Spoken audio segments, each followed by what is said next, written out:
नितीन गडकरींच्या व MSRDCच्या धोरणानुसार जुन्या डांबरी रस्त्यांवर थेट काँक्रीटचा थर, पॉटहोल्सचा अंत, दीर्घकाळ टिकाऊ रस्ते.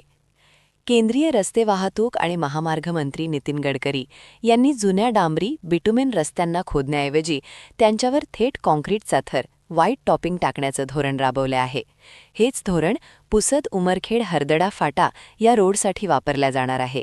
या प्रकारचं धोरण वाशिम ते हिंगोली बायपास हायवेपर्यंत वापरलं गेलेलं आहे. हे धोरण रस्त्यांच्या दीर्घकाळ टिकाऊपणासाठी आणि पॉटहोल्सच्या समस्येवर उपाय म्हणून पाहिले जात आहे. जुन्या रस्त्यांनी वर्षानुवर्षे दबाव सहन केल्यामुळे ते अधिक मजबूत झालेले असतात, त्यामुळे त्यांना खोदण्याची गरज नसते आणि त्यांच्यावरच काँक्रीटचा थर देण्याने रस्ते अधिक मजबूत होतात, असा युक्तिवाद गडकरी यांनी केला आहे.